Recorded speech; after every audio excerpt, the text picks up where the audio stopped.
Hello, I'm Kevin Kennedy of Beacon Exit Planning. We have created articles, videos, and presentations to help you, the owner, understand the challenge you will face in exit planning and succession. At the end of this video, you will find contact information if you would like to have a printout of this video, and also a link to our Amazon #1 bestseller, The Contractor's 60-Minute Exit Plan: How to Cash Out, Eliminate Taxes, and Retire Comfortably. Enjoy the video. Can you afford your exit? 6 things an owner needs to understand. Can you afford to exit? Most owners, whether their business is worth $2 million or $30 million, continue to be stuck in their business until they can clearly see the path to replace their income, replace themselves, and maintain their lifestyle in retirement.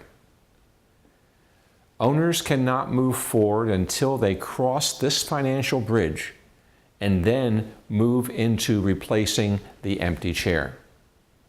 The fear of outliving their money can be easily diminished with an investment of some basic exit planning. Why? Most owners have 70% of their wealth trapped inside of their liquid business.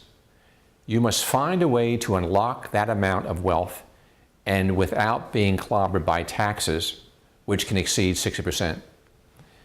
As I enter the second decade of my career as an exit planning consultant, I have a much deeper understanding and appreciation of this complex process.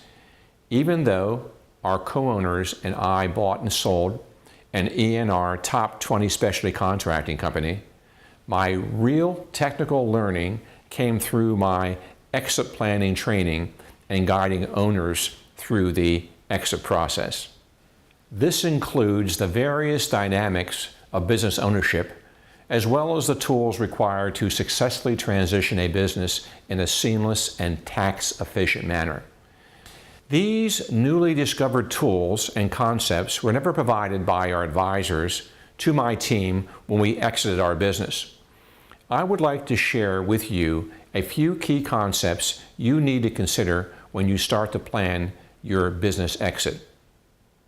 What you don't know is we, the company, the buyers, and the sellers, overspent millions in unnecessary taxes with cookie-cutter advice from our trusted advisors of over 30 years. Millions that could have been saved if I knew then what I know now. Our advisors also did not know what they did not know. The following are 6 key points I have learned as an exit planner. An owner needs to understand them.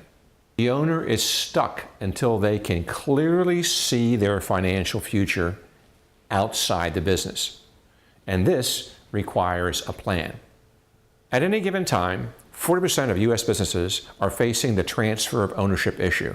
The primary cause of failure is lack of planning, a study by the Small Business Administration. As the leader of the organization, everything stops with the owner and the CEO. Until he or she is committed to implementing change, the owner will stay stuck in their business. Owners are so preoccupied with their day-to-day concerns that they fail to concentrate on the largest financial asset and how they're going to get the hard-earned wealth out of the business. Procrastination often is the extension of fear.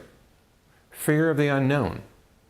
Owners must educate themselves on the exit process so they can harvest their wealth. You do not want to fall victim to the statistical 70% failure rate of owners who never sell or transfer their business and settle for a 10% liquidation value for their company.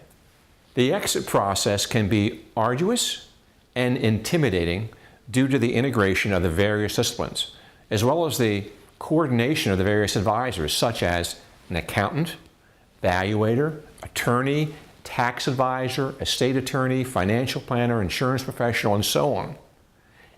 And There are mixed messages and uncoordinated advice from all the different towers. The purpose of an exit plan is to formulate a plan, much like an architect constructs a specification and blueprint, incorporating all the disciplines necessary to provide the owner and his advisors with clarity and centralized, coordinated understanding of the task at hand. The final plan coordinates all the moving parts and moves the owner out of the business in a harmonious and tax-efficient manner and meets his business, personal, and financial goals. Good planning should allow the owner to utilize the many tools that can provide options that closely support their goals by increasing cash flow, asset protection, while reducing the tax burden during this process. Can I maintain my lifestyle in retirement? One of the biggest obstacles in getting owners to begin the exit planning process is the fear of outliving their money. Exit planning begins with establishing the number. This number represents the amount of liquid assets needed from the company to generate enough money that will replace the owner's lost income from leaving the business. The first step is to complete a valuation of the company to determine its worth. The second step is to inventory the owner's personal and financial wealth to determine assets outside the business. This shortage is then measured against the value of the business and the net proceeds the owner can expect to realize from his chosen exit. If there is a shortage, then the value of the business needs to be increased and to implement tax-efficient saving plans while in control of the business, or the business owner must adjust his or her post-exit lifestyle. The fundamental goal of an exit plan is to assist the business owner in understanding the number needed and filling the gap over a period of time so the owner begins retirement with confidence. Is $25 million enough for me to retire? Most private business owners are not good savers, as they reinvest their profits back into the business to defer taxes and invest in growth. Having a sound tax reduction strategy is a critical part of being able to afford the exit. The exit taxes can range from 0% to amounts more than 60% of the proceeds. The planning must consider tax-efficient alternatives that support the owner's exit goals and reduce their financial risk. I tell the story of an owner of a successful manufacturing business in New York that was valued around $25 million. When we completed the plan, he was confronted with the sad reality that he could not afford to sell his business and retain his lifestyle. In addition to a large salary, the company paid for his jet, vehicles, travel, and entertainment.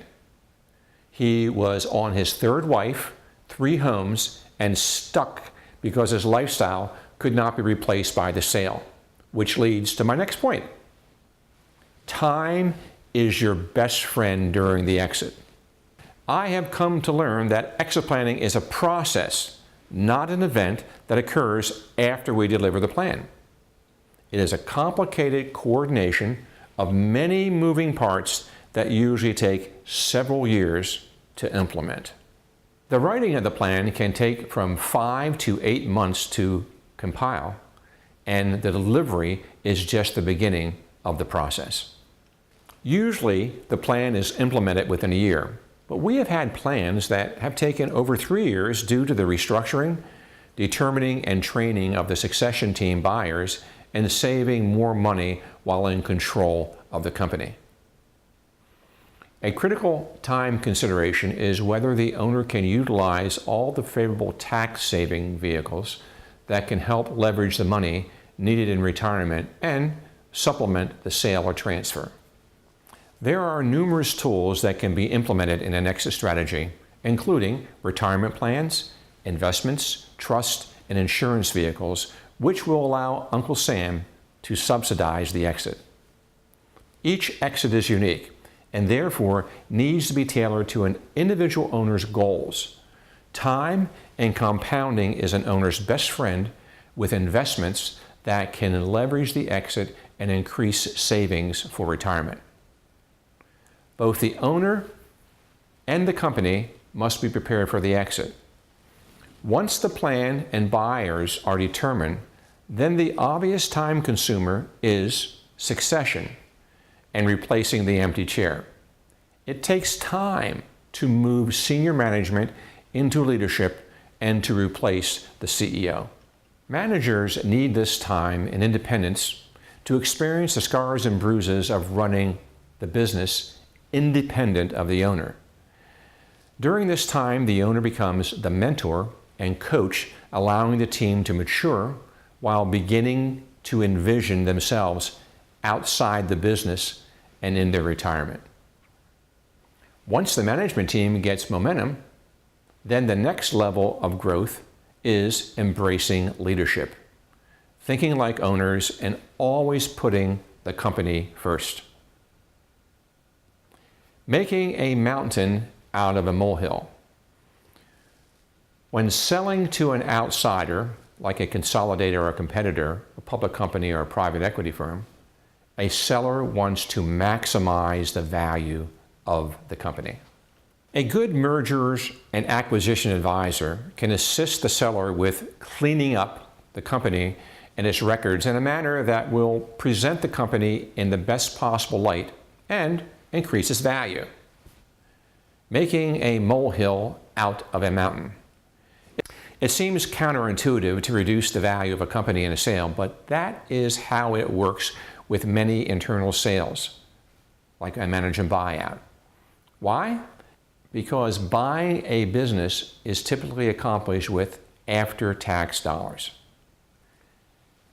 If a manager or team of managers is targeted to buy the business, the company not only must pay the seller the price he needs to get out of the business, but also must pay for the taxes to get to the managers the dollars needed to buy the business. The company profits usually pay for everything. Utilizing strategies to help pre-fund an owner's exit while reducing the value of the business provides the transaction with the best of both worlds, of the buyer and the seller, therefore reducing the burden on the company. In a recent engagement with a regional consolidator, we provided a strategy that would reorganize the company and effectively increase the value of the company by nearly 40%. This became a dilemma for the owner because he immediately recognized the increased tax burden for the company. By introducing vehicles to reduce the business value and create savings outside the business, Beacon redesigned a plan to achieve a successful exit at a considerable reduction. This made the transaction affordable to the buyer and the management and allowed the owner to meet his financial goals and reducing his financial risks, thus making a molehill out of a mountain. The bottom line is that you as an owner will be stuck in your business until you have clarity of your financial future and then commit yourself to succession, a retirement date with the reassurance of not running out of money.